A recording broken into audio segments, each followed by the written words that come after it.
Muy buenas noches, qué bueno que nos acompañan a este su canal, el canal de la Iglesia del Tercer Día. Soy el pastor Eduardo Padilla Uranga y siempre para mí es una riquísima bendición compartir con todos ustedes. El día de hoy vamos a tocar un tema siempre rico, eh, considero también muy oportuno. Vamos a hablar de las bienaventuranzas. Hemos titulado este mensaje Cuando el Maestro habla. Y por supuesto, cuando el maestro habla, siempre hay que poner atención. Así que acompáñenme, por favor, vamos a leer el día de hoy la versión Reina Valera 1960 en el pasaje de Mateo capítulo 5, eh, a partir del versículo 1 al 12. Y dice así la palabra de Dios. Viendo la multitud, subió al monte y sentándose, vinieron a él sus discípulos y abriendo su boca les enseñaba diciendo, bienaventurados los pobres en espíritu, porque de ellos es el reino de los cielos. Bienaventurados los que lloran, porque ellos recibirán consolación. Bienaventurados los mansos, porque ellos recibirán la tierra por heredad. Bienaventurados los que tienen hambre y sed de justicia, porque ellos serán saciados. Bienaventurados los misericordiosos, porque ellos alcanzarán misericordia. Bienaventurados los de limpio corazón, porque ellos verán a Dios. Bienaventurados los pacificadores, porque ellos serán llamados hijos de Dios. Bienaventurados los que padecen persecución por causa de la justicia, porque de ellos es el reino de los cielos. Bienaventurados sois cuando por mi causa os vituperen y os persigan y digan toda clase de mal contra vosotros, mintiendo. Gozaos y alegraos porque vuestro galardón es grande en los cielos, porque así persiguieron a los profetas que fueron antes de vosotros. Y hay que entender que el que predicó las bienaventuranzas era no solo el príncipe de los predicadores, sino que estaba calificado más que cualquier otro para disertar sobre el tema. Jesús, el Salvador, el Redentor, era sin duda el más capaz, ya que siendo él mismo el conducto de las bendiciones, era por tanto el más calificado para informarnos quiénes son los bienaventurados del Padre y de esa manera también responder a la pregunta, ¿quiénes son los salvos? No confundamos la pregunta. Vamos a hablar de quiénes son los salvos y no de cómo ser salvos o el por qué somos salvos. Bien sabemos que ser salvo es ser justificado por la sangre de nuestro Señor y Salvador Jesucristo, que derramó en la cruz, como precio por el pecado de toda la humanidad. Y esa sangre la ofreció voluntariamente en obediencia al Padre y por amor a su obra. Sí, así que acompáñenme a Ezequiel capítulo 44, versículo 23, en la versión APA. Dice, el trabajo de los sacerdotes es enseñar a mi pueblo y distinguir entre lo santo y lo profano, y mostrarles cómo discernir entre lo puro y lo impuro. Este punto es muy importante, porque ya que nuestro Señor Jesús es nuestro sumo sacerdote, entonces, ¿quién mejor que Él para enseñarnos a discernir? Este verbo es muy importante. Cuando se hace un pan, se tiene que cernir la harina. Y es lo mismo que significa, vamos a discernir, vamos a colar para poder distinguir entre lo bueno y lo malo, entre lo puro y lo impuro. Y esto, dice, este es el trabajo de los sacerdotes. Así que, ¿quién más conoce mejor a los salvos que el Salvador? El pastor es quien discierne mejor a sus propias ovejas y es el único que conoce infaliblemente a los que son suyos. Es el propio Señor como juez en su oficio el de hace de dividir al fin a los benditos de los malditos. Y por tanto, lo más conveniente es que nos declare la base aún de este juicio para que todos los hombres puedan ser advertidos oportunamente. Así que el tema que vamos a abordar, ¿sí? Que es el de las bienaventuranzas, debemos de analizarlo paso a paso. Y haciendo así, tendremos suficientes argumentos para responder a otra pregunta fundamental. ¿Para quiénes son las bienaventuranzas? Bien, las bienaventuranzas reciben mucho de su peso, de la sabiduría y gloria de quien las pronunció. Y por tanto, desde el principio se nos exhorta a poner atención a ese hecho. Por eso decimos, cuando el maestro habla, hay que poner atención. Jesús es la boca misma de la deidad, es Dios mismo hablando, y debemos recibir cada una de sus palabras como investidas de un poder y sabiduría infinitas. La ocasión de este sermón del monte es notable. Fue predicado cuando se nos describe a nuestro Señor, dice, primero viendo la multitud y luego esperó hasta que la congregación a su alrededor alcanzara su mayor tamaño. Allí estaban reunidos los ignorantes, los afligidos, los pecadores y los adoloridos, los pobres y los enfermos, los necesitados, de todas partes. No era un mensaje solo para el pueblo judío. Él vio las multitudes y en un sentido enfático veía sus necesidades y sus angustias. Y por supuesto, su alma se conmovió hasta, a- hasta lo sumo al ver ese espectáculo. Veía que nadie se preocupaba por ellas.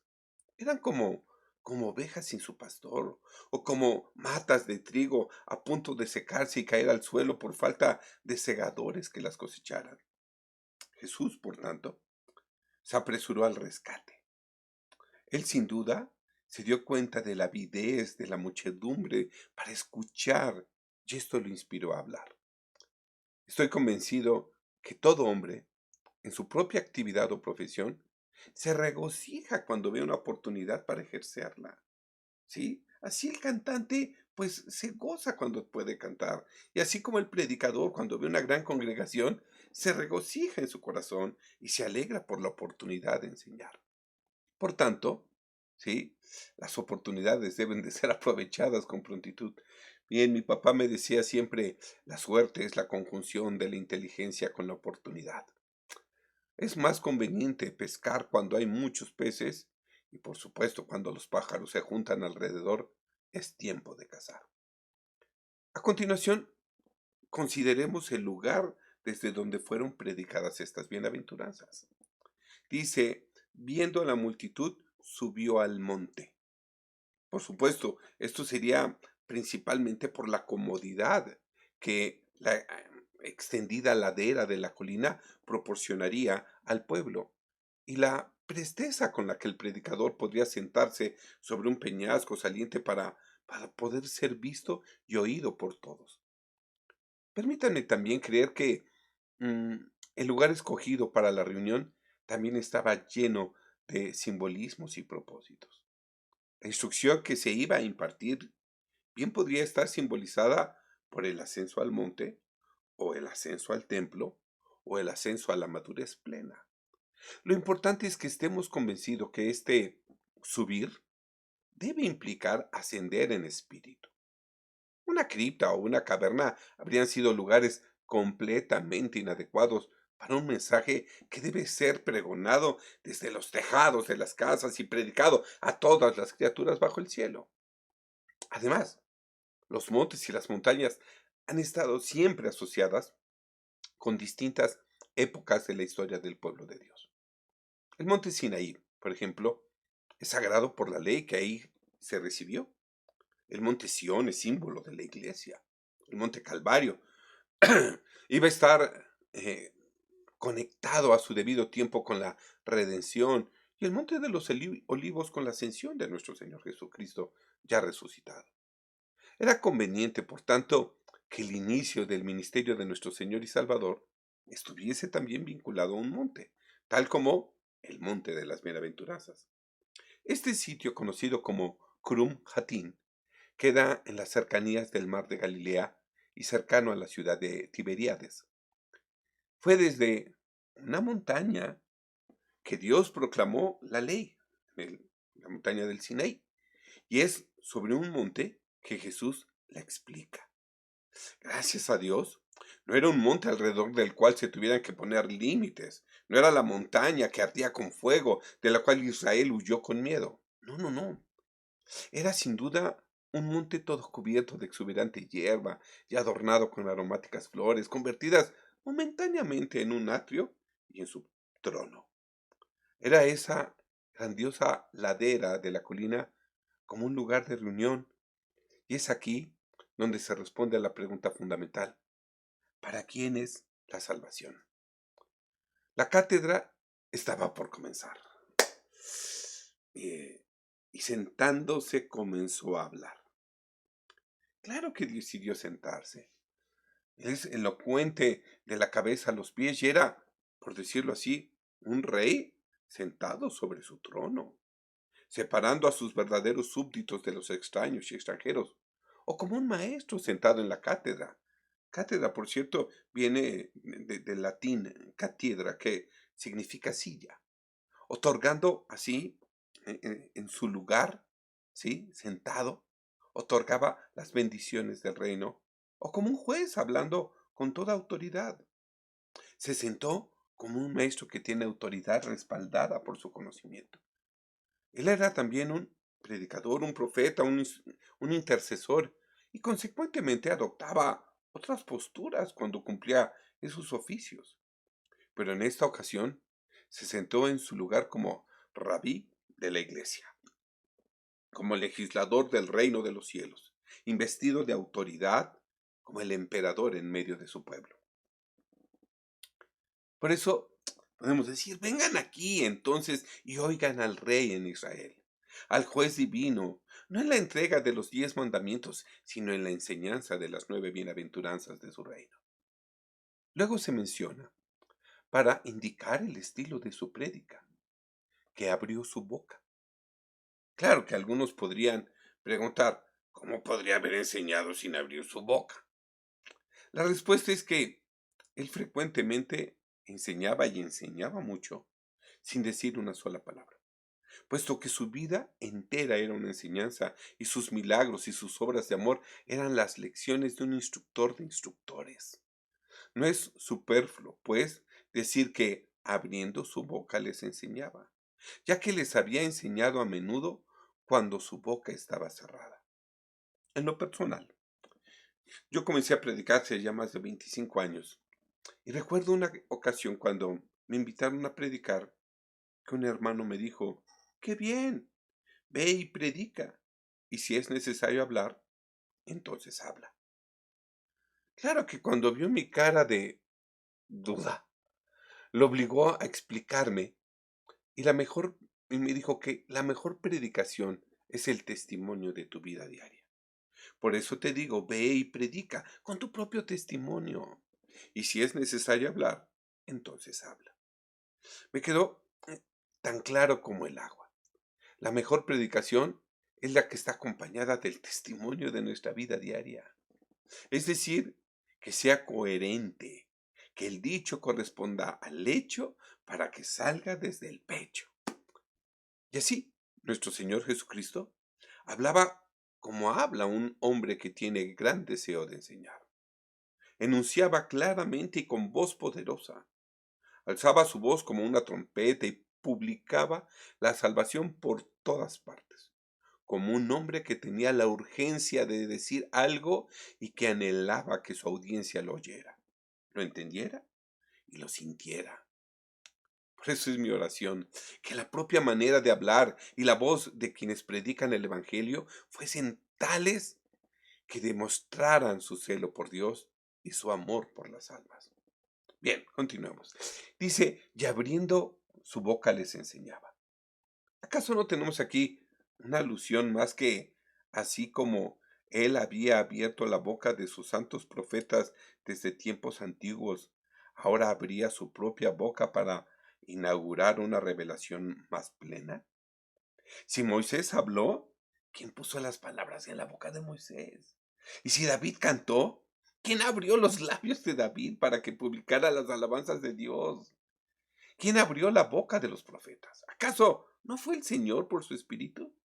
¿No es correcto decir ahora que Él abría su propia boca y hablara directamente a los hijos de los hombres como el mismísimo Dios encarnado? Acompáñenme a Hebreos capítulo 1, del 1 al 4 en la versión APA. Dice: y en tiempos antiguos Dios habló a nuestros antepasados muchas veces y de muchas maneras por medio de los profetas, ya sea en visiones o en sueños o aun cara a cara, y les fue revelando poco a poco sus planes. Pero ahora, en estos tiempos últimos, nos ha hablado de un modo enteramente nuevo por medio de su Hijo, nuestro Señor Jesucristo, mediante el cual creó el universo entero y a quien ha hecho heredero de todas las cosas. Este Hijo refleja perfectamente el resplendor glorioso de Dios, la imagen misma de lo que el Dios Altísimo es y el que mantiene todas las cosas unidas por su palabra poderosa, dando órdenes de que así sea. Después de morir y resucitar para limpiarnos y borrar nuestros pecados con su sangre, se ha sentado en el cielo, en el lugar de más alto honor, rango y gobierno, junto a la derecha del trono de Dios. Y es precisamente este detalle, el hecho de que Él se sentara, lo que nos confirma que su obra había sido plenamente completada y terminada. Pues, por contraste, en el tabernáculo terrenal que Dios mandó construir a Moisés, no había ningún asiento, ni lugar donde descansar, lo cual señalaba que la obra de los sacerdotes nunca concluía.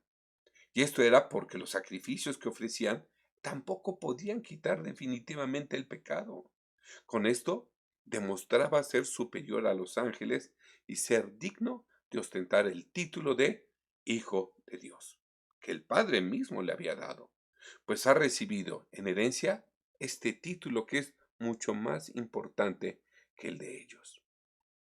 Ahora, por su propio poder e inspiración inherente, comenzaba a hablar, no por medio de la boca de Isaías o de Jeremías o de Ezequiel, sino por su propia boca. Ahora era un manantial de sabiduría que se abría y del que abrevaría en todas las generaciones. Ahora se iba a escuchar el sermón más majestuoso y, sin embargo, el más sencillo de todos los sermones predicados a la humanidad. Qué emocionante, ¿verdad? La misma fuente que fluyó de la roca del desierto ahora fluía para traer la salvación a los hombres. Nuestra oración debe ser: Señor, así como tú has abierto tu boca, abre nuestros corazones. Pues cuando la boca del Salvador se abre con bendiciones y nuestros corazones son abiertos con deseos, el resultado será una gloriosa saturación de la plenitud de Dios. Y luego también nuestras bocas serán abiertas para proclamar la alabanza de nuestro Señor y Rey. Algunos podrán decir: Pastor, llevas media hora diciendo que vas a hablar de las bienaventuranzas, pero no has dicho ninguna. Claro que no, porque un evento importante debe de estar acompañado de una gran presentación.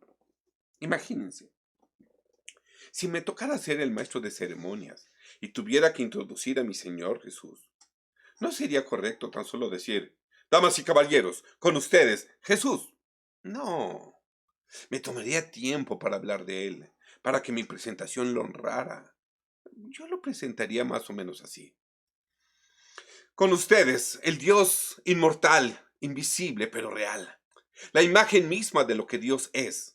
El Rey de Reyes, el Maestro de Maestros, el Juez de Jueces, el Médico de Médicos, el Vencedor de la muerte, el que sostiene todas las cosas con la palabra de su poder, el único digno de recibir la gloria, la honra y la alabanza, el superior de todas las cosas, el mayor y verdadero, el proveedor de todas las cosas, el sol de justicia, el alfa y la omega, el principio y el fin, el amor mismo en persona, aquel que lo llena todo en todo, el verbo hecho carne, el Hijo del hombre, el Hijo de Dios, nuestro Salvador y Redentor, nuestra fortaleza, refugio, nuestro templo y nuestra iglesia, nuestro Señor y sabio Dios, Jesús. Démosle una ofrenda de palmas y una ofrenda de gratitud. Derrama tu corazón a Él, porque Él está aquí. Con todo lo que yo pudiera decir, siempre sería parco. Los mejores calificativos nunca podrían describir lo que Él es, ni mostrar quién es Él. Es solo el Espíritu Santo que nos revela al Hijo en nuestro espíritu. Es el Espíritu que nos da testimonio de Él. Es por Jesús y guiados por su Espíritu que podemos acercarnos confiadamente al Padre ante el trono de su gracia. Confiamos que, con la ayuda del Espíritu de Dios, podamos percibir la riqueza de su santo significado. No hay palabras en todas las santas escrituras que sean más poderosas y preciosas o que estén más cargadas de un solemne sentido. Sin más preámbulos, las bienaventuranzas. Claro que igual ya llevamos mucho tiempo, pero tengan paciencia, porque lo mejor de lo mejor está por venir para aquellos que son los bienaventurados de Dios. Ahora, pongamos un pie en el final del Antiguo Testamento para entender por qué nuestro Señor empieza este grandioso sermón con bienaventurados. Acompáñenme a Malaquías capítulo 4, versículo 1 y 2 y luego el 5, 6. En la versión Reina Valera 60 dice: porque aquí viene el día ardiente como un horno, y todos los soberbios y todos los que hacen maldad serán estopa. Aquel día que vendrá los abrazará, ha dicho el Señor Todopoderoso, y no les dejará ni raíz ni rama.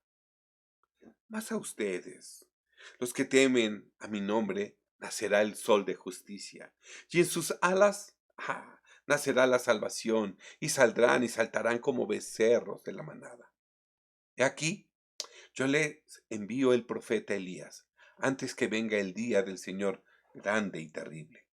Él hará volver el corazón de los padres hacia los hijos y el corazón de los hijos hacia los padres, no sea que yo venga y hiera la tierra con maldición. Fíjense qué curioso. La palabra con que termina el Antiguo Testamento es maldición, pero nuestro Señor empieza su discurso del Nuevo Testamento con benditos o dichosos o bienaventurados. El Señor Todopoderoso dice: para ustedes que me honran, mi justicia brillará como la luz del sol, que en sus rayos trae salud, y ustedes saldrán y se llenarán de alegría como los becerros que salen del establo. Se ha dicho muy correctamente que la enseñanza de nuestro Señor Jesús puede resumirse en dos palabras: crean y bienaventurados.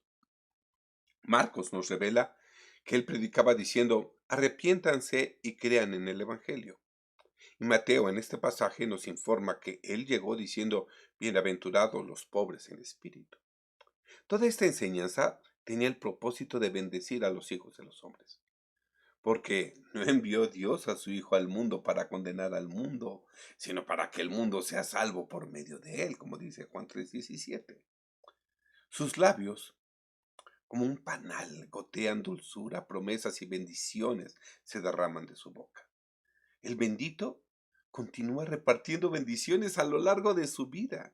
Y así fue hasta que, bendiciéndolos, se apartó de ellos y fue llevado arriba al cielo. Lucas 24:51. Y sabemos que ahora, sentado a la diestra del trono de Dios, sigue derramando bendiciones sobre nosotros. Las bienaventuranzas que tenemos ante nosotros se relacionan con el carácter y la madurez de cada persona. Todas describen un carácter perfecto y constituyen una perfecta bendición. Cada bendición por separado es preciosa, pero hacemos bien al considerarlas como un todo, pues como un todo fueron predicadas. En su conjunto son una escalera y cada uno es un escalón del más puro brillo del sol de justicia. Observemos cuidadosamente y veremos que cada una se eleva por encima de la precedente. La primera aventuranza no es de ninguna manera tan elevada como la tercera, ni la tercera es tan elevada como la séptima. Hay un gran avance desde los pobres en espíritu hasta los de limpio corazón y los pacificadores. Las bienaventuranzas no están únicamente colocadas una sobre otra, sino que brotan la una de la otra, como si cada una dependiese de todas las que le precedieron. Cada crecimiento alimenta un mayor desarrollo, y la séptima bienaventuranza es el producto de todas las otras seis.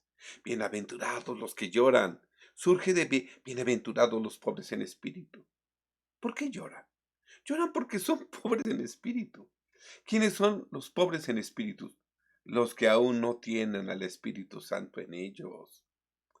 Bienaventurados los mansos. Es una bendición que ningún hombre alcanza mientras no haya sentido su pobreza espiritual y no haya llorado por ella. Bienaventurados los misericordiosos, sigue a la bendición de los que son mansos, porque los hombres no adquieren el espíritu de perdón, de simpatía y de misericordia, mientras no hayan sido hechos mansos al experimentar las dos primeras bendiciones. Este mismo ascenso y esta misma procedencia pueden ser vistos en todas las bienaventuranzas. Los escalones son colocados uno sobre otro en hermosa armonía, y todos son una consecuencia natural y una consumación la una de la otra. Observen también en esta escalera que aunque cada escalón está arriba del otro y cada escalón brota del otro, sin embargo cada uno es perfecto en sí mismo y contiene en sí una bendición perfecta.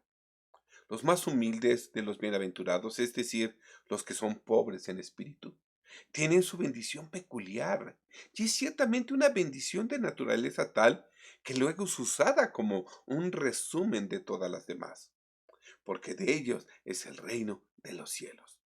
Es tanto la primera como la octava de las bendiciones. Los de carácter más sublime, es decir, los pacificadores que son llamados hijos de Dios, no son descritos como más bienaventurados que los primeros. Sin duda, ellos gozan más de las bienaventuranzas, pero no poseen más bendición.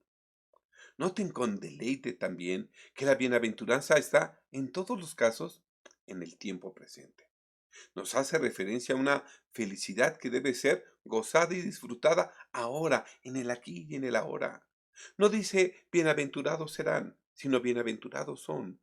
No hay un solo paso en toda la experiencia de crecimiento del creyente donde no se demuestre una felicidad real. No hay un eslabón en la maravillosa cadena de gracia en el que haya una ausencia de la sonrisa divina. Bienaventurado es el bebé en la gracia y bienaventurado es el hombre perfecto en Cristo Jesús. Así como la misericordia del Señor permanece para siempre, así permanecerá también nuestra bienaventuranza. Desde el pobre en espíritu, que con humildad reconoce su condición y se acerca a su Salvador, llora como un necesitado rogando por consuelo. Los mansos recibirán la tierra. ¿Cuál tierra? La tierra santa, la tierra prometida por heredad, la tierra reservada a los príncipes. El que tiene hambre y sed de justicia, la obtendrá dejando la venganza a Dios. Una persona que siembra misericordia cosechará misericordia como resultado de la obra del Espíritu en su vida.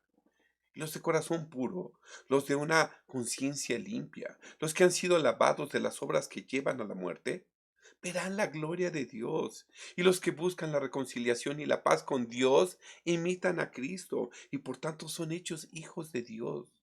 Los que se mantienen firmes en el camino que nos lleva hacia arriba, sin dudar, sino que firmes están en la esperanza de la fe que profesan, a pesar de la persecución, ataques y difamación, además de la salvación, también recibirán un gran galardón que podrán poner a los pies de su Señor al estar en su reino. Ahora sí, bien podemos decir a nuestro Señor y Salvador Jesucristo, sea la gloria, la honra, la alabanza, el dominio, el poder y la autoridad por los siglos de los siglos. Amén y amén. Esto se los dejo de tarea. Dios los siga bendiciendo.